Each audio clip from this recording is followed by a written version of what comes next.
2026 April May മാസങ്ങളിൽ USA, യൂറോപ്പിലെ 10 രാജ്യങ്ങൾ, Scandinavia and Baltic, Japan and Korea, China and Mongolia, 5 African രാജ്യങ്ങൾ എന്നിവിടങ്ങളിലേക്ക് സഞ്ചാരത്തിനൊപ്പം സഞ്ചരിക്കാൻ ഇപ്പോൾ തന്നെ ഈ നമ്പറിലേക്ക് വിളിക്കുക അല്ലെങ്കിൽ മെസ്സേജ് അയയ്ക്കുക. ഫോൺ 7591966600. നേരം പുലർച്ചെ 4 മണി. നല്ല ഇരുട്ടാണ് പുറത്ത്. ഞാനിപ്പോൾ സൗദി അറേബ്യയിലെ റിയാദിലാണ്.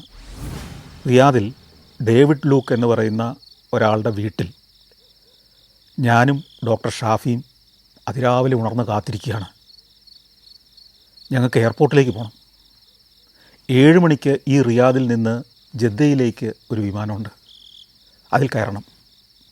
4 മണിക്ക് മുമ്പ് തന്നെ ഇവിടെ ഞങ്ങളെ കൊണ്ടുപോകാൻ എത്തും എന്ന് പറഞ്ഞാണ് നൗഷാദ് ഇന്നലെ രാത്രി പോയത്.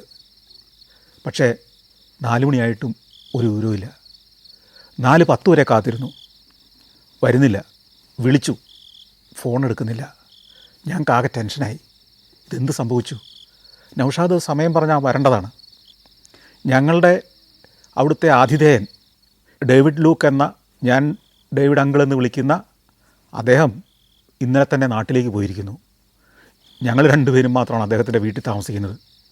ഇനി നൗഷാദ് വന്നിട്ട് ഈ വീടൊക്കെ പൂട്ടി വേണം ഞങ്ങൾക്ക് ഇറങ്ങാൻ.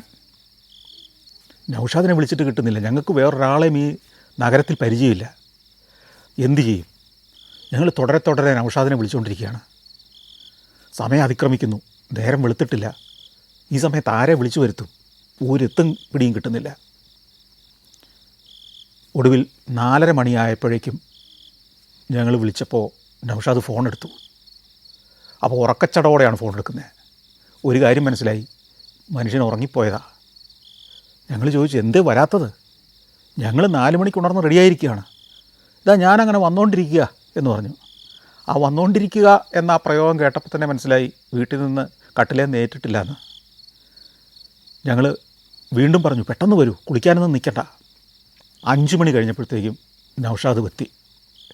നൗഷാദ് ഓടി അകത്തേക്ക് കയറി വന്നു. ഞങ്ങൾ പെട്ടിയൊക്കെ ആയിട്ട് പുറത്തിറങ്ങി, വീട് പൂട്ടി, വണ്ടിയിൽ കയറി യാത്രയാണ്. അതിവേഗം വണ്ടി വിടുകയാണ്.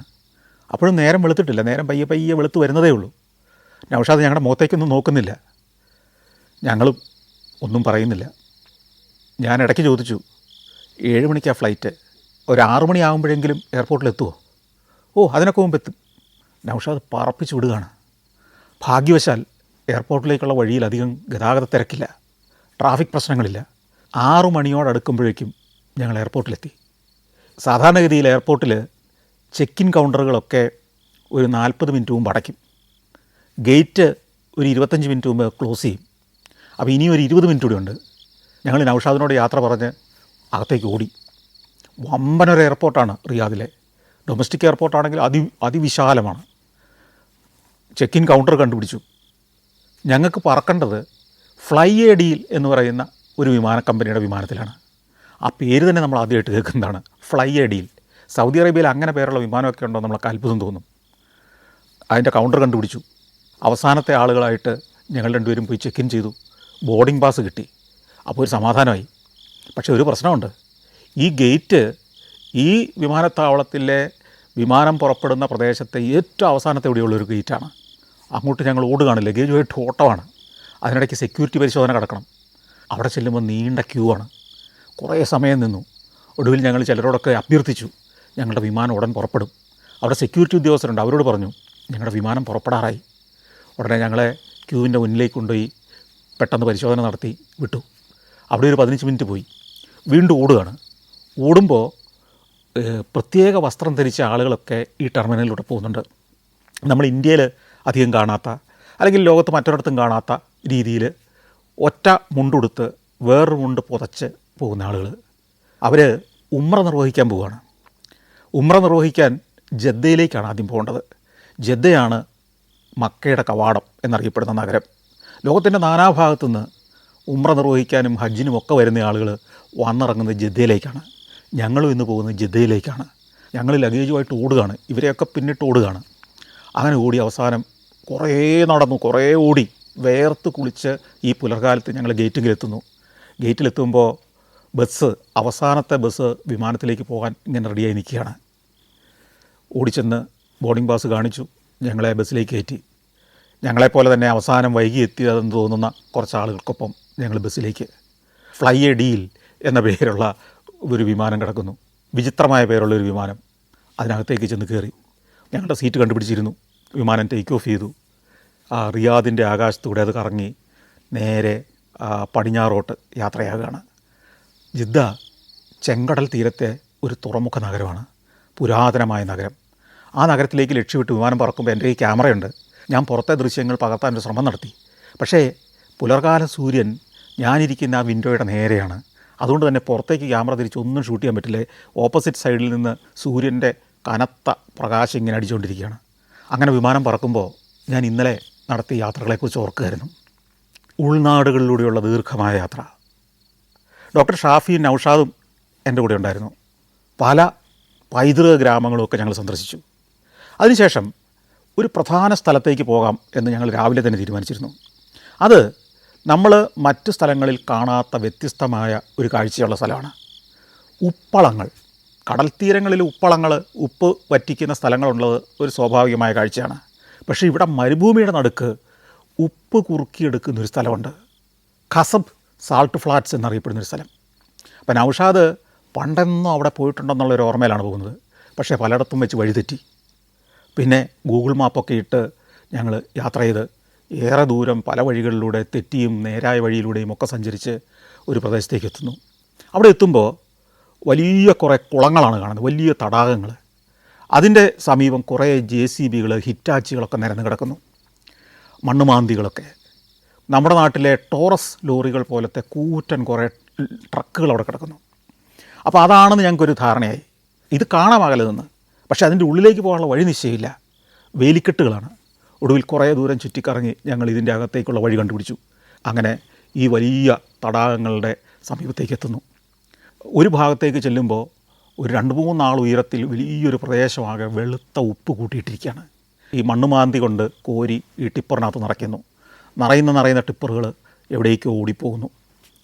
അവിടെ കുറേയേറെ വലിയ തടാകങ്ങളുണ്ട്. ഈ തടാകങ്ങളിൽ സ്വാഭാവികമായിട്ട് ഉപ്പില്ല.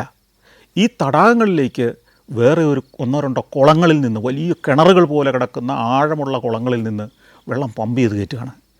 ഈ കുളങ്ങളിലെ വെള്ളമാണ് ഉപ്പ് വെള്ളം. നൂറ്റാണ്ടുകളായി ഉപ്പ് പമ്പ് ചെയ്തെടുക്കുന്ന ഒരു കുളം. അവിടുത്തെ ഉപ്പ് തീർന്നു പോയിട്ടില്ല. എത്രയോ നൂറ്റാണ്ടായി സൗദി അറേബ്യയുടെ ഉൾനാടുകളിലേക്ക്, സൗദി അറേബ്യയിലേക്ക് മുഴുവൻ ആവശ്യമായ ഉപ്പ് സംഭാവന ചെയ്യുന്ന ഒരു സ്ഥലമാണിത്. കൂടാതെ ഇൻഡസ്ട്രിയലായിട്ട് ഉപ്പുണ്ടാക്കുന്നുണ്ട്. ഇത് സാദ് സാൾട്ട് എന്ന് പറയുന്ന ഒരു കമ്പനിയുണ്ട്, സാദ്. ഈ സാദ് സാൾട്ടാണ് ഇപ്പോൾ ഇവിടുന്ന് ഈ ഖനനം ചെയ്ത് അല്ലെങ്കിൽ ഈ ഉപ്പിനെ ശേഖരിച്ച് പ്രോസസ്സ് ചെയ്ത് മാർക്കറ്റിലേക്ക് എത്തിക്കുന്നത്. അവർ കറിയുപ്പായിട്ടും പൊടിയുപ്പായിട്ടും അയഡൈസ്ഡ് ആയിട്ടുള്ള ഉപ്പായിട്ടും ഇൻഡസ്ട്രിയൊക്കെയുള്ള ഉപ്പായിട്ടും എല്ലാം ഇവിടുന്ന് പാക്ക് ചെയ്ത് കയറ്റി വിടുന്നുണ്ട്. അവരുടെ ഫാക്ടറിയിലേക്കാണ് ഇവിടുന്ന് ഈ ടിപ്പറുകളിൽ ഈ ഉപ്പ് കൊണ്ടുപോയിക്കൊണ്ടിരിക്കുന്നത്. അപ്പോൾ നമ്മൾ കാണുമ്പം വറ്റി വരണ്ടതെന്ന് തോന്നുന്ന വലിയ 2-3 കുളങ്ങളാണ് കാണുന്നത്. അതിനകത്തൊന്നും കൂറ്റൻ പൈപ്പുകൾ പുറത്തേക്ക് കിടക്കുന്നുണ്ട്. എത്ര ഉപ്പുവെള്ളം എടുത്താലും അത് പിറ്റേ ദിവസം ആകുമ്പോഴത്തേക്കും വീണ്ടും എന്നറിയുന്നു. വലിയൊരു അത്ഭുതം പോലെ ഉപ്പിങ്ങനെ അതിനകത്ത് ഉറവയായി വന്നുകൊണ്ടേയിരിക്കുകയാണ് ഉപ്പുവെള്ളം. വലിയ തടാകങ്ങളിലേക്ക് ഈ ഉപ്പുവെള്ളം പമ്പ് ചെയ്ത് ഒഴിച്ചിടും. ഒരാഴ്ച കൊണ്ട്, ചിലപ്പോൾ 1.5 ആഴ്ച കൊണ്ട് ആ വെള്ളം വറ്റി അതൊരു അടിയിൽ ഉപ്പ് ഊറി വെള്ളം നിറവാകും. അതിനെ JCB പോലുള്ള ഉപകരണങ്ങൾ കൊണ്ട് ചെന്ന് മാന്തി വടിച്ച് ഒരിടത്ത് കൊണ്ടുവന്ന് കൂട്ടുന്നു. ഈ പ്രോസസ്സ് നിരന്തരം നടന്നുകൊണ്ടിരിക്കുകയാണ് അവിടെ. ഞാൻ ആ കാഴ്ചകളിലൂടെ എല്ലാം ക്യാമറയായിട്ട് നടന്നു. ആരും ഒന്നും ചോദിച്ചില്ല, ആരും ഒന്നും തടസ്സപ്പെടുത്തിയില്ല, ആരും മൈൻഡ് ചെയ്തു പോലുമില്ല. നമ്മൾ കുട്ടനാട്ടിലെ ഒരു പാടശേഖരത്തിൽ കൂടെ പോകുന്ന പോലെ, അല്ലെങ്കിൽ അതിൻ്റെ നടുക്കുള്ള വലിയ വരമ്പിലൂടെ പോകുന്ന പോലെയൊക്കെയാണ് പോകുന്നത്. വണ്ടി ഓടിച്ച് കുറേ ദൂരം ഞങ്ങളങ്ങനെ പോയി. പിന്നെ നമുക്ക് മടങ്ങാൻ തീരുമാനിച്ചു. പക്ഷേ ഒരു കാര്യം കൂടെ ഉണ്ട്. ഈ സാദിൻ്റെ സാൾട്ട് ഫാക്ടറി ഇവിടെ അടുത്തെവിടെയുണ്ട്. കാരണം ഈ ടിപ്പറുകൾ പോകുന്നു, വളരെ അകലാകാൻ സാധ്യതയില്ല. നമുക്ക് ആ ഫാക്ടറിയും കൂടെ ഒന്ന് കാണാൻ പറ്റുകയാണെങ്കിൽ അവിടെ ഈ ഉപ്പിനെ പ്രോസസ്സ് ചെയ്യുന്ന കറിയുപ്പായിട്ടും ഇൻഡസ്ട്രിയൽ ഉപ്പായിട്ടും ഒക്കെ വേർതിരിക്കുന്ന ആ പ്രോസസ്സ് ഒന്ന് കണ്ടാൽ നല്ലതല്ലേ. അങ്ങോട്ടൊന്ന് പോകാൻ തീരുമാനിച്ചു. വണ്ടിയിൽ കയറി. അപ്പോഴത്തേക്കും ഒരു ടിപ്പറിൽ ഉപ്പ് നിറച്ച് അവൻ യാത്ര പുറപ്പെടുകയായി. ഞങ്ങൾ അതിൻ്റെ പുറകെ അങ്ങ് പോവുകയാണ്. അവൻ ഫാക്ടറിയിലേക്കാണല്ലോ ഏതായാലും പോവുക. അങ്ങനെ ഈ മൈൻ ഏരിയയിൽ നിന്ന് പുറത്ത് കടന്ന് റോഡിലേക്ക് കയറി, പ്രധാന പാതയിലേക്ക് കയറി, പിന്നെ അത് കുറേ ദൂരം ഓടി വലിയൊരു ഗേറ്റ് കടന്ന് അകത്തേക്ക് പോയി. ആ ഗേറ്റ് ഈ ടിപ്പറിന് വേണ്ടി അല്ലെങ്കിൽ ഈ ലോറിക്ക് വേണ്ടി മാത്രം തുറന്നതാണ്. ഞങ്ങളും ആ പുറകെ തന്നെ അങ്ങ് കടന്നു. സെക്യൂരിറ്റിക്ക് സംശയം തോന്നിയില്ല. ഞങ്ങൾ അകത്തേക്ക് ചെന്നു. പക്ഷേ അടുത്തത് മറ്റൊരു ഗേറ്റുണ്ട്, ഈ ഫാക്ടറി കെട്ടിടത്തിൻ്റെ പ്രധാന ഗേറ്റ്, ആ കോമ്പൗണ്ടിലേക്ക് കിടക്കുന്ന ഗേറ്റ്. ലോറി അതിനകത്തേക്ക് കയറിപ്പോയി. ഞങ്ങളതിൻ്റെ പുറത്ത് കൊണ്ടുപോയി നിർത്തി. അപ്പോൾ ഇനി നമുക്ക് ഇതിനകത്ത് ഷൂട്ട് ചെയ്യണമെങ്കിൽ അനുവാദം മേടിക്കണം. ഡോക്ടർ ഷാഫി ആ ഉത്തരവാദിത്തം ഏറ്റെടുത്തു. ഷാഫി ഇറങ്ങി നടന്നു, ഗേറ്റിൽ ചെന്നു, സെക്യൂരിറ്റിയോട് കാര്യങ്ങൾ പറഞ്ഞു. അതിനുശേഷം ആരെയൊക്കെയോ ഫോൺ ചെയ്തു. ഒരു 15 മിനിറ്റ് നേരം ഞാനും കാത്തിരുന്നു അക്ഷമനായിട്ട്. കുറച്ച് കഴിഞ്ഞപ്പോൾ ഡോക്ടർ ഷാഫി തിരിച്ചു വന്നിട്ട് പറഞ്ഞു, ഉടമസ്ഥനുള്ളത് റിയാദിലാണ്. അദ്ദേഹത്തിൻ്റെ അനുവാദമില്ലാതെ, ഹെഡ് ഓഫീസിൽ നിന്നുള്ള അനുവാദമില്ലാതെ നമുക്കകത്ത് കയറി ഷൂട്ട് ചെയ്യാൻ പറ്റില്ല. അത് സ്വാഭാവികമാണ്. ഇപ്പോൾ എൻ്റെ സ്ഥാപനത്തിലാണെങ്കിലും പുറത്തുനിന്ന് ഒരാൾ വന്ന് സ്റ്റുഡിയോയ്ക്കകം എല്ലാം ഷൂട്ട് ചെയ്യണമെന്ന് പറഞ്ഞാൽ നമ്മൾ അനുവദിക്കില്ലല്ലോ, അല്ലെങ്കിൽ നമ്മുടെ സ്റ്റാഫ് അനുവദിക്കില്ലല്ലോ. അപ്പോൾ അത് സ്വാഭാവികമാണ്. പക്ഷേ എങ്ങനെ അദ്ദേഹത്തെ കോൺടാക്ട് ചെയ്യും? ഇവർക്ക് അദ്ദേഹത്തെ കോൺടാക്ട് ചെയ്യാനുള്ള നമ്പറില്ല, സെക്യൂരിറ്റിയുടെ കയ്യിലില്ല, ആ ഉത്തരവാദിത്തപ്പെട്ട ആരും വന്ന ഓഫീസിലില്ല. ഒടുവിൽ കുറച്ച് നേരമൊക്കെ ഞങ്ങൾ എന്ത് സാധ്യതയുണ്ടെന്ന് അന്വേഷിച്ച് ഒരു സാധ്യതയില്ലെന്ന് തിരിച്ചറിഞ്ഞു കഴിഞ്ഞ് യാത്ര തുടരാൻ തീരുമാനിച്ചു. അവിടെ നിന്ന് ഇറങ്ങി വീണ്ടും യാത്രയാണ്. ഹൈവേയിലൂടെ, പ്രധാന പാതയിലൂടെ ഇനിയും വടക്കോട്ട് യാത്ര ചെയ്യണം. സൗദി അറേബ്യയിൽ നമ്മൾ ഇന്നലെ കണ്ടതുപോലത്തെ, അല്ലെങ്കിൽ ഇന്നിനി കാണാൻ പോകുന്നത് പോലത്തെ ചെറിയ ചെറിയ ഗ്രാമങ്ങളുണ്ട്, മണ്ണ് കൊണ്ട് പണിത വീടുകളുടെ ഗ്രാമങ്ങൾ. ഇത്തരം ഗ്രാമങ്ങളിലായിരുന്നു നൂറ്റാണ്ടുകൾ മുമ്പ് മുതൽ ഇവിടുത്തെ ഈ സൗദി അല്ലെങ്കിൽ അറേബ്യൻ പ്രദേശങ്ങളിലെ മനുഷ്യർ വസിച്ചിരുന്നത്. അവിടെ ഗോത്രമുഖ്യന്മാരാണ് ഭരിച്ചിരുന്നത്. ഓരോ ഗോത്രങ്ങൾ, ആ ഗോത്രങ്ങളുടെ തലവന്മാരായിരുന്നു ഭരണാധികാരികൾ. എന്നാൽ കഴിഞ്ഞ 10-40 വർഷം മുമ്പ് മുതൽ കാര്യങ്ങൾ മാറി. ഈ ഗോത്രങ്ങളുടെ ഭരണത്തിന് പകരം അവിടെ ഈ ഗ്രാമങ്ങളെ ഭരിക്കുന്ന മുനിസിപ്പാലിറ്റികൾ വന്നു. മുനിസിപ്പാലിറ്റികൾ ഇപ്പോൾ ഭരിക്കപ്പെടുന്നത് തിരഞ്ഞെടുക്കപ്പെട്ട ഒരു ഗവൺമെൻറ്റാണ്. മുനിസിപ്പൽ കൗൺസിലർമാരെ തിരഞ്ഞെടുക്കുന്നു. 2005 ആദ്യമായിട്ട് സൗദി അറേബ്യയിൽ തിരഞ്ഞെടുപ്പിലൂടെ അധികാരത്തിൽ ആളുകളെത്തുന്നത്. അത് ഈ പറഞ്ഞ മുനിസിപ്പാലിറ്റികളിലേക്കുള്ള ഭരണത്തിലേക്ക് ആളുകളെ തിരഞ്ഞെടുക്കാൻ വേണ്ടിയായിരുന്നു ആ ഇലക്ഷൻ നടന്നത്. അവരുടെ ടേം ഏതാണ്ട് 4 വർഷമാണ്. 4 വർഷത്തേക്ക് ഇവരെ തിരഞ്ഞെടുക്കുന്നു. അപ്പോൾ ഗോത്രമൂപ്പന്മാരുടെ അധികാരത്തിൽ നിന്ന് തിരഞ്ഞെടുക്കപ്പെട്ട മുനിസിപ്പാലിറ്റിയിലേക്ക് ഇത്തരം ഗ്രാമങ്ങളുടെ അധികാരം മാറി, ഭരണത്തിൻ്റെ സംവിധാനം മാറി. അങ്ങനെ നമ്മൾ ഓടി മറ്റൊരു പട്ടണത്തിലേക്ക് എത്തുകയാണ്. ആ പട്ടണത്തിനും ഇപ്പോൾ 2 ഭാഗമുണ്ട്. പുതിയ ആധുനികമായ പ്ലാൻഡായിട്ടുള്ള ഒരു പ്രദേശവും പുരാതനമായൊരു നഗരഭാഗവും. ആ പുരാതന നഗരഭാഗം വിസ്മൃതിയിലായി പോയതായിരുന്നു. പക്ഷേ അടുത്ത കാലത്ത് ഞാൻ നേരത്തെ പറഞ്ഞല്ലോ, 1 ബില്യൺ, മില്യൺ അല്ല ബില്യൺ ഡോളർ, അതായത് $100 എന്നാണ് ഈ പറയുന്നത്. $100 എന്ന് പറഞ്ഞാൽ എത്രയായി? ഏതാണ്ട് 10,000 കോടി ഇന്ത്യൻ രൂപയ്ക്ക് തുല്യം. അത്രയും തുക മുടക്കി ഈ പുരാതന ഗ്രാമങ്ങളെല്ലാം നവീകരിച്ചുകൊണ്ടിരിക്കുകയാണ്. അങ്ങനെ നമ്മൾ അടുത്തതായിട്ട് ചെല്ലുന്നത്, നമ്മൾ ഈ ഉപ്പ് ഖനനം നടക്കുന്ന ആ പ്രദേശം ഞാൻ പറഞ്ഞല്ലോ, ഖസബ് എന്നാണ് സ്ഥലത്തിൻ്റെ പേര്. ഈ ഖസബിൻ്റെ ഒരു ഗ്രാമപ്രദേശം അല്ലെങ്കിൽ പട്ടണം എന്ന് പറയുന്നത് അവിടുന്ന് കുറേ ദൂരെ അകലെയാണ്.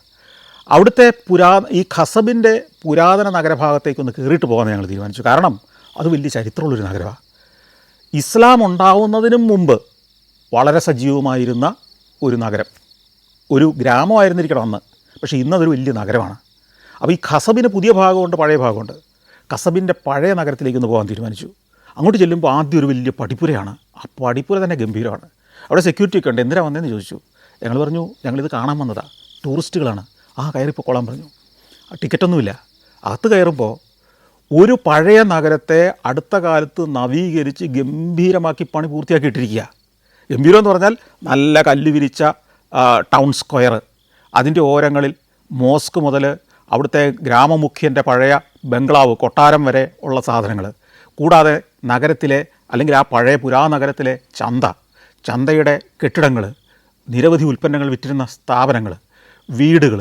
ഇങ്ങനെ 1500 വർഷം മുമ്പത്തെ സൗദി അറേബ്യയുടെ ഒരു ഗ്രാമത്തെ അല്ലെങ്കിൽ ഒരു പട്ടണത്തെ അവിടെ അതേപടി നിലനിർത്തിയിരിക്കണം. തകർന്നു പോയിരുന്നതായിരിക്കണം, അതിനെ വീണ്ടും നിർമ്മിച്ചെടുത്ത് അതേ രൂപഭാവങ്ങളോട് നിർത്തിയിരിക്കുന്നു. കാറിൽ തന്നെ സഞ്ചരിച്ച് അതിൻ്റെ ഉൾതെരുവുകളിലൂടെ എല്ലാം പോയിട്ട് ഞങ്ങൾ തിരിച്ചു പ്രധാന തെരുവിലേക്ക് ഇറങ്ങി വീണ്ടും യാത്ര തുടരുകയാണ്. ഇനി ഞങ്ങൾക്ക് പോകേണ്ടത് ഉഷൈഗർ എന്ന് പറയുന്നൊരു സ്ഥലത്തേക്കാണ്. അങ്ങോട്ട് ഇനിയും ദീർഘമായ യാത്രയുണ്ട്. ഈ ഉഷൈഗർ നഗരത്തിനും വലിയ ചരിത്രമുണ്ട്. 1500 വർഷങ്ങൾക്ക് മുമ്പ് നാടോടികളായിരുന്ന ബദൂയിൻ ഗോത്രക്കാർ അവർ വന്ന് സെറ്റിലായൊരു സ്ഥലമാണ്. ഈ ബദൂയിൻ ഗോത്രക്കാർ അറബി നാടുകളിലെല്ലാം ഉള്ളൊരു ഒരു ഗോത്രമാണ്. ബദുക്കൾ എന്ന് പറയും. ഈ ബദുക്കളുടെ പ്രധാന ജീവിതം എന്ന് പറയുന്നത് ആടുകളെ മേയ്ക്കുക, ഒട്ടകങ്ങളെ മേയ്ക്കുക, എന്നിട്ട് മരുഭൂമിയിലൂടെ അലഞ്ഞ് നടക്കുക. ഇവർ കൂടാരങ്ങളടിച്ചാണ് താമസിക്കുന്നത്. അവരൊരിടത്തും സ്ഥിരതാമസമാകില്ല. അവർ പട്ടണങ്ങളില്ല, അവർക്ക് ഗ്രാമങ്ങളില്ല. അവരിങ്ങനെ മലഞ്ചെരുവുകളിലൂടെ അല്പം പുല്ലോ പച്ചപ്പോ ഉള്ളിടം തേടി ഇങ്ങനെ ഓടിക്കൊണ്ടിരിക്കും. ഒട്ടകങ്ങളെ വിൽക്കും, ആടുകളെ വിൽക്കും, പാല് വിൽക്കും, രോമം വിൽക്കും, തൊലി വിൽക്കും. ഇങ്ങനെ 10, 30, 40 പേര് വരെയുള്ള സംഘങ്ങളായിട്ടാണ് ഈ ബന്ധുക്കൾ ഒന്നിച്ച് സഞ്ചരിച്ചുകൊണ്ടിരിക്കുക. കൂട്ടുകുടുംബങ്ങളാണ്, വലിയ കുടുംബങ്ങളാണ്. അതിനൊരു തലവനുണ്ടാവും. അതിൻ്റെ മക്കളും കൊച്ചുമക്കളും സഹോദരങ്ങളും ഒക്കെ ആയ വലിയൊരു സംഘവുമായിട്ട് ഇങ്ങനെ സഞ്ചരിക്കും. അങ്ങനെ 1500 കൊല്ലം മുമ്പ് വലിയൊരു ബന്ധു കുടുംബം വന്ന് സെറ്റിലായ സ്ഥലമാണ് നമ്മളീ പോകുന്ന ഉഷൈഗർ. അങ്ങനെ ഓടിക്കൊണ്ടിരിക്കുമ്പോൾ ഈ വഴിയരികിൽ ചില കിയോസ്കുകളുണ്ട്. ഡ്രൈവ് ത്രൂ റെസ്റ്റോറൻ്റ് എന്നാണ് അറിയപ്പെടുന്നത്.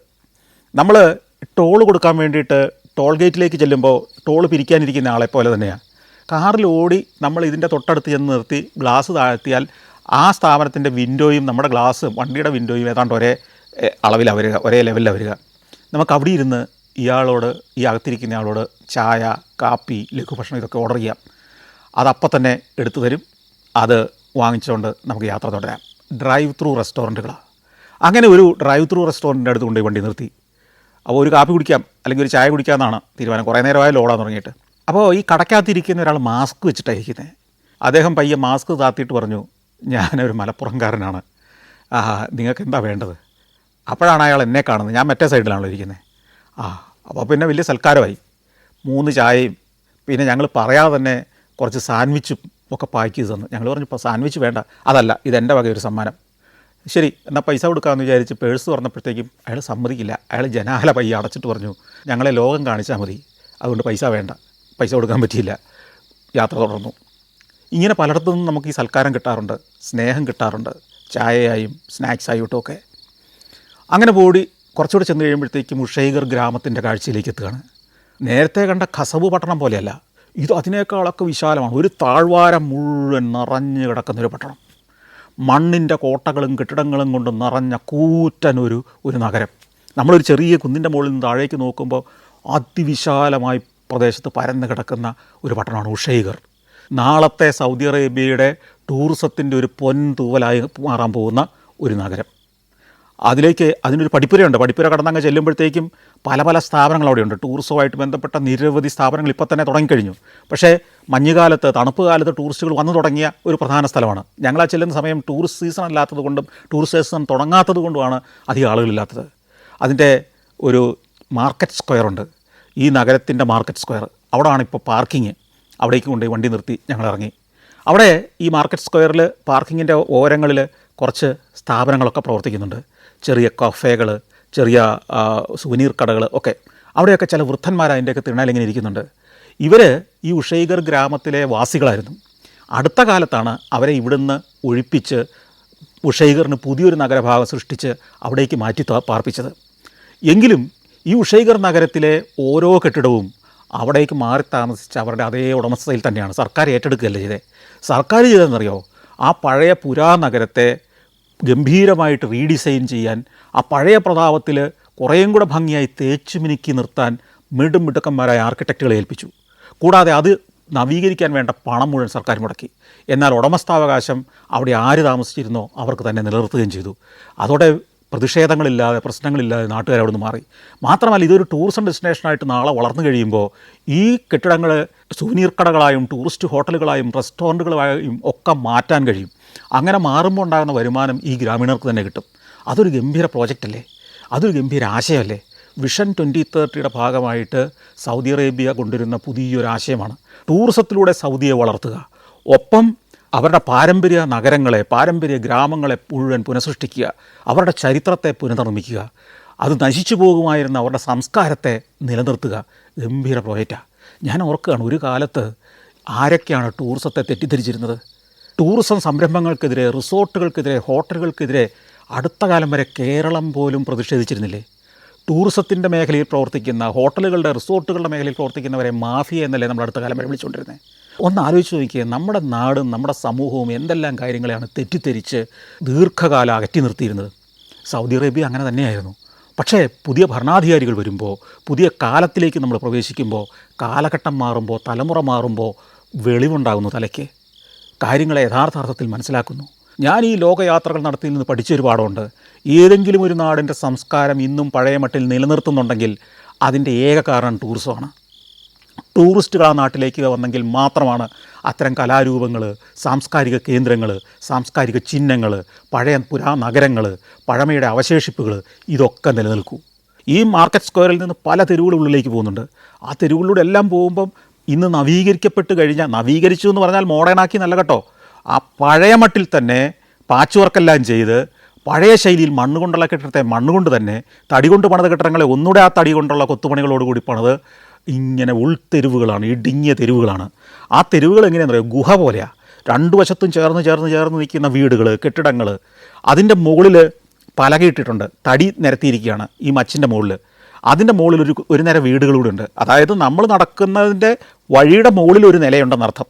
നമ്മളൊരു ഗുഹ പോലെയുള്ളൊരു സ്ഥലത്തൂടെയാണ് പോകുന്നത്. വളഞ്ഞ് പൊളഞ്ഞ് പല ജംഗ്ഷനുകളിലെത്തുന്നു. ഓരോ വീടിൻ്റെയും മരം കൊണ്ട് കൊത്തുപണി ചെയ്ത വാതിലുകളുണ്ട്. ആ കൊത്തുപണി ചെയ്ത വാതിലുകളിൽ ആ വീട്ടുടമസ്ഥൻ്റെ പേര് അല്ലെങ്കിൽ ആ വീട്ടുകാരുടെ അവരുടെ കുടുംബപ്പേര് അതിൽ കുത്തിവെച്ചിട്ടുണ്ട്, എഴുതി വെച്ചിട്ടുണ്ട്. അവരിന്നും അതിൻ്റെ ഉടമസ്ഥരാണ്. പല ഗംഭീര ബംഗ്ലാവുകളുണ്ട് അവിടെ. ആ ബംഗ്ലാവുകളുടെയൊക്കെ മുറ്റം എന്ന് പറയുന്നത് ഒരു സ്ക്വയർ പോലെ രൂപപ്പെട്ടിരിക്കുകയാണ്.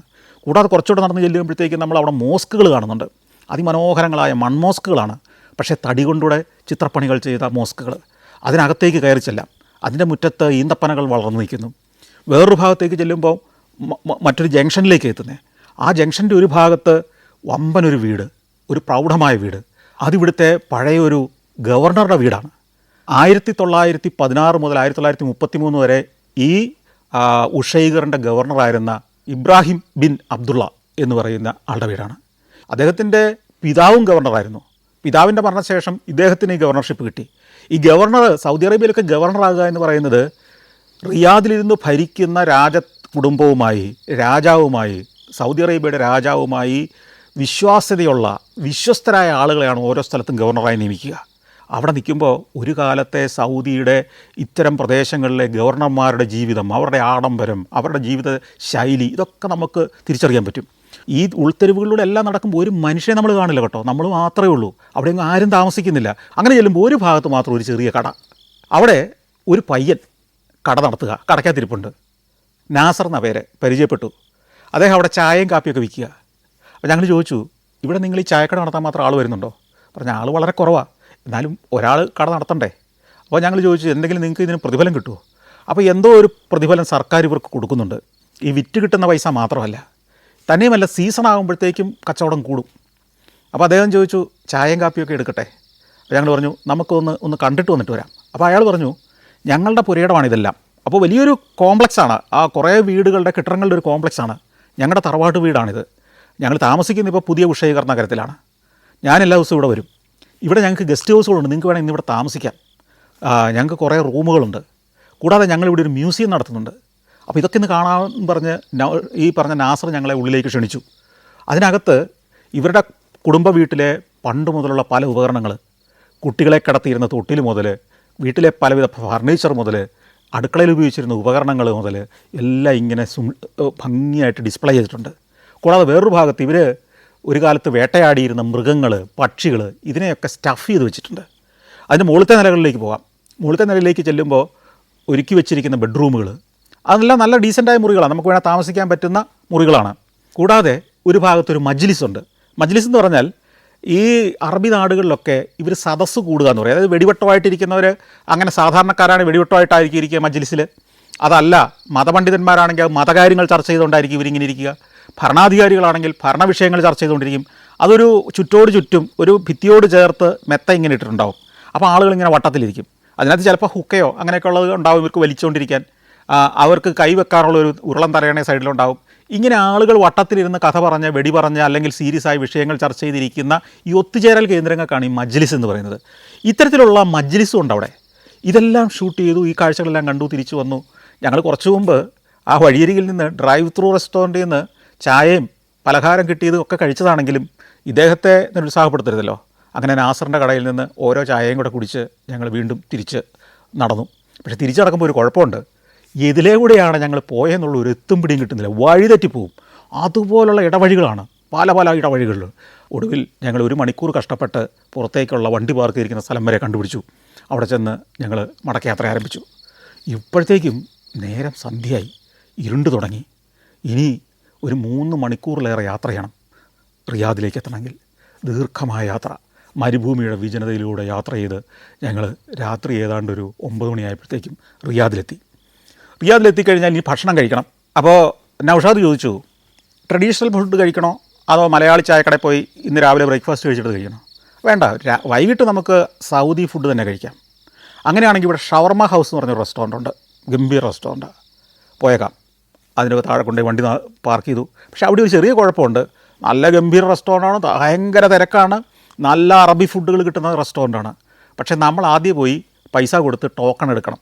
എന്നിട്ട് അതുകൊണ്ട് പോയി വേറൊരു കൗണ്ടറിൽ പോയി സാധനം മേടിച്ചിട്ട് നമ്മൾ തന്നെ കൊണ്ടുപോയി മേശയെ കൊണ്ടുവച്ച് കഴിക്കണം. അങ്ങനെ അവിടെ പോയിരുന്ന് തെരുവിലൂടെ വാഹനങ്ങൾ ഓടുന്നതും കണ്ടുകൊണ്ട് വൈകുന്നേരത്തെ അത്താഴം കഴിച്ചു. ഈ ഭക്ഷണം കഴിച്ചുകൊണ്ടിരിക്കുമ്പോൾ നാളത്തെ യാത്ര വീണ്ടും നൗഷാദിനെ ഓർപ്പിച്ചു. പുലർച്ചെ 4 മണിക്കെങ്കിലും ഞങ്ങൾ താമസിക്കുന്നിടത്ത് വരണം, മറന്നു പോകരുത്. നൗഷാദ് താമസിക്കുന്നിടത്താണ് രാത്രി പോയി കിടക്കുക. 4 മണിയല്ല 3:45 ഞാൻ അവിടെ എത്തിയിരിക്കും എന്ന് പറഞ്ഞ വിദ്വാനാണ് ഇന്നിപ്പോൾ വൈകി വരികയും ഞങ്ങളെ ആകെ ടെൻഷനിലാക്കുകയും ചെയ്തത്. അങ്ങനെ ഇതൊക്കെ ചിന്തിച്ച് അങ്ങനെ ഇരിക്കുമ്പോഴത്തേക്കും വിമാനം ജദ്ദയ്ക്ക് മുകളിലേക്ക് എത്തുന്നു. ലാൻഡ് ചെയ്യാനുള്ള അറിയിപ്പ് വരുന്നു. ആകാശത്തുനിന്ന് ജദ്ദയുടെ കാഴ്ചകൾ പകർത്തിയെടുക്കുന്നു. ദൃശ്യങ്ങൾ, സൂര്യപ്രകാശം നേരിട്ടടിക്കുന്ന കുറേ പ്രശ്നങ്ങളുണ്ടെങ്കിലും ആ ജിദ്ദയുടെ മനോഹരമായ ആകാശക്കാഴ്ച ഷൂട്ട് ചെയ്തുകൊണ്ട് ജദ്ദയിലെ ഇൻ്റർനാഷണൽ എയർപോർട്ടിൽ, അബ്ദുൽ അസീസ് ഇൻ്റർനാഷണൽ എയർപോർട്ടിൽ പോയി ലാൻഡ് ചെയ്യുന്നു. ഇൻ്റർനാഷണൽ എയർപോർട്ടാണെങ്കിലും നമ്മൾ ചെന്നിറങ്ങുന്നത് ഡൊമസ്റ്റിക്കാണ്. മോസ്റ്റ് മോഡേണായ എയർപോർട്ട്, 2019 പണി പൂർത്തിയായ എയർപോർട്ട്. ഒരു ചെമ്പ് നിറവാണ് എയർപോർട്ടിൻ്റെ റൂഫിനാകെ. മനോഹരമായ എയർപോർട്ടാണ്. ഡോക്ടർ ഷാഫിക്ക് ഇവിടെ ഏതാനും സുഹൃത്തുക്കളുണ്ട്. അവരിൽ 2 പേര് കാറുമായിട്ട് വരും. ഈ ജിദ്ദയിലെ കാഴ്ചകളിലേക്ക് അവരാണ് നമ്മളെ കൊണ്ടുപോവുക. ഈ സൗഹൃദങ്ങൾ, ഈ ബന്ധങ്ങൾ, സുഹൃത്തുക്കളൊക്കെയാണ് ഇത്തരം രാജ്യങ്ങളിൽ പലപ്പോഴും നമുക്ക് സഞ്ചാരത്തിന് താങ്ങാകുന്നത്, സഹായമാകുന്നത്.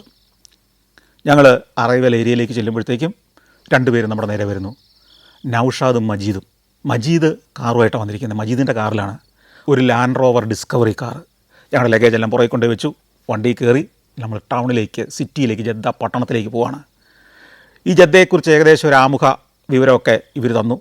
നമ്മൾ എവിടെ നിന്ന് തുടങ്ങണം, ഇന്നത്തെ ദിവസം എന്തൊക്കെയായിരിക്കണം പരിപാടി, ഇതെല്ലാം പദ്ധതി ഇട്ടു. ജദ്ദ മക്കയുടെ കവാടമാണ്. ലോകത്തിൻ്റെ നാനാഭാഗത്തുനിന്ന് കോടാനുകോടി മുസ്ലിങ്ങൾ, ഇസ്ലാം വിശ്വാസികൾ മക്കയിലേക്ക് വന്നിറങ്ങുന്നത് ഈ എയർപോർട്ടിൽ നിന്നാണ്, ഈ എയർപോർട്ടിലൂടെയാണ്. അതിനു മുമ്പ്, വിമാനമൊക്കെ വരുന്നതിന് മുമ്പ്, ആഫ്രിക്കൻ ഭൂഖണ്ഡത്തിൽ നിന്ന് ചെങ്കടൽ കടന്ന് നിരവധി ആളുകൾ പായ്ക്കപ്പലുകളിൽ വന്നിറങ്ങിയിരുന്നത് ഇവിടേക്കാണ്. ലോകത്തിൻ്റെ വിവിധ ഭാഗങ്ങളിൽ നിന്ന് ആളുകൾ കടൽ കടന്നു വന്നിരുന്നതും ഈ ജദ്ദയിലെ തുറമുഖത്തേക്കാണ്. നമ്മൾ പോകുന്നത് ഷറഫിയ എന്ന പ്രദേശത്തേക്കാണ്. ഷറഫിയ എന്ന പ്രദേശത്ത് ചെന്ന് ബ്രേക്ക്ഫാസ്റ്റും കഴിച്ചിട്ട് പിന്നെ കാഴ്ചകളിലേക്ക് പോകാമെന്ന തീരുമാനം. കുറേ ദൂരം യാത്ര ചെയ്ത് ഷറഫിയ പ്രദേശത്തേക്ക് അടുക്കുമ്പോൾ നമ്മൾ കാണുന്നതെന്നറിയോ, തകർന്നു കിടക്കുന്നൊരു നഗരം. ഒരു ഭൂകമ്പത്തെ തുടർന്ന് ഒരു ജദ്ദ നഗരം ആകെ നിലം പറ്റിയാൽ എങ്ങനെ ഉണ്ടാവും? ആ കാഴ്ചയിലേക്കാണ് ചെല്ലുന്നത്. നിങ്ങൾ സംശയിച്ചൊക്കെ എന്താണ് ഇയാൾ ഈ പറയുന്നതെന്ന്. അതെ, അതായിരുന്നു ഞാൻ അന്ന് കണ്ട കാഴ്ച. തകർന്നു കിടക്കുന്ന വലിയ നോക്കത്താ ദൂരം കെട്ടിടങ്ങളാകെ നിലം പതിച്ച് കിടക്കുന്ന ഒരു ജദ്ദ. എന്താ സംഭവിച്ചത്? ഞാൻ ചോദിച്ചു, എന്താ ഇത്? അവർ പറഞ്ഞു, വിഷൻ 2030 കേട്ടിട്ടുണ്ടോ? ഇത് നമ്മുടെ ബോംബെ പോലെ അടിങ്ങി 2, 3, 4, 5 നിലകളുള്ള പഴയ കെട്ടിടങ്ങൾ നിറഞ്ഞ ഒരു പുരാതന നഗരമാണിത്. ഇതിനെയെല്ലാം ഇടിച്ച് നിരപ്പാക്കിക്കൊണ്ടിരിക്കുക, തകർത്തുകൊണ്ടിരിക്കുകയാണ്. അതെല്ലാം തകർത്ത് അതിനെ പൊടിയാക്കി മരുഭൂമിയിലേക്ക് മാറ്റിക്കൊണ്ടിരിക്കുകയാണ്. എന്നിട്ട് ഇനി ഇവിടെ ഒരു ആധുനിക നഗരം ഉണ്ടാകാൻ പോവുകയാണ്. ജദ്ദ എന്ന ആ ചരിത്ര നഗരത്തിൻ്റെ പഴയ കെട്ടിടങ്ങളെ, പഴയ പ്രദേശങ്ങളെ മുഴുവൻ ഇടിച്ച് നിരത്തി പൊളിച്ച് അടുക്കി പുതിയൊരു നഗരം ഉണ്ടാകാൻ പോവുക. ഇത് സാധ്യമാണോ? എത്രയോ സ്ഥാപനങ്ങൾ, എത്രയോ വീടുകൾ, എത്രയോ ആളുകളുടെ ഇൻവെസ്റ്റ്മെൻറ്റുകൾ, എത്രയോ പ്രസ്ഥാനങ്ങളാണ് ഈ തകർന്ന് കിടക്കുന്നതിനകത്തുണ്ടായിരുന്നത്. അവരെല്ലാം കേസിന് പോവില്ലേ? നമുക്ക് ഇന്ത്യയിൽ അങ്ങനെ ചിന്തിക്കാൻ പറ്റുമോ? കൊച്ചി നഗരം അല്ലെ കോഴിക്കോട് നഗരം മൊത്തം ഇടിച്ച് പറിച്ച് കളഞ്ഞിട്ട് പുതിയൊരു നഗരം ഉണ്ടാക്കാൻ പോകുന്നെന്ന് പറഞ്ഞാൽ സാധ്യമാണോ? അവിടെ മാധ്യമ സ്ഥാപനങ്ങൾ മുതൽ എന്തെല്ലാം സ്ഥാപനങ്ങൾ ഈ നഗരത്തിൽ പ്രവർത്തിക്കുന്നുണ്ട്. ആശുപത്രികൾ, ഹോട്ടലുകൾ, റെസ്റ്റോറൻറ്റുകൾ, പലചരക്ക് പീടികകൾ മുതൽ സൂപ്പർ മാർക്കറ്റുകൾ, പള്ളികൾ, മോസ്കുകൾ. നമ്മളെ അത്ഭുതപ്പെടുത്തും. മോസ്കുകളൊക്കെ നിഷ്കരണം ഇടിച്ച് തകർത്തുകൊണ്ടിരിക്കുകയാണ്. നിഷ്കരണം, ഒരു മയവും ഇല്ല. പുതിയൊരു നഗരം രൂപപ്പെടുത്താൻ വേണ്ടി ഒരു പുതിയ ദർശനത്തിൻ്റെ ഭാഗമായിട്ട് ഒന്നിനെയും വകവെക്കാതെ മുമ്പോട്ട് പോവുകയാണ്. അതാണ് ശക്തമായ ഒരു ഏകാധിപത്യ ഭരണം അല്ലെങ്കിൽ ഒരു രാജഭരണമുള്ളൊരു രാജ്യം കയ്യിൽ കാശും കൂടെ ഉണ്ടെങ്കിൽ ചെയ്യുന്ന പണി.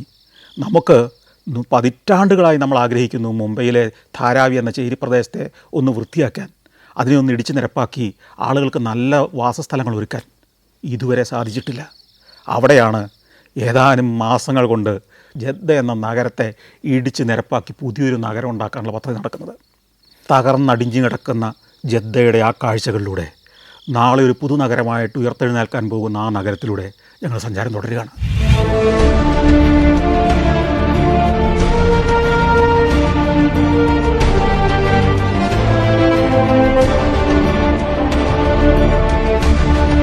Alaska, Romania, Austria, Slovakia, Phuket 5 രാജ്യങ്ങളിൽ നിന്നുള്ള അപൂർവ സുന്ദരമായ അനേകം കാഴ്ചകൾ. ഫുൾ HD-യിലുള്ള ഈ അപൂർവ ദൃശ്യയാത്രാ വിവരണ ശേഖരം സ്വന്തമാക്കാൻ 9995 444 222 എന്ന നമ്പറിലേക്ക് സഞ്ചാരം എന്ന് SMS ചെയ്യൂ.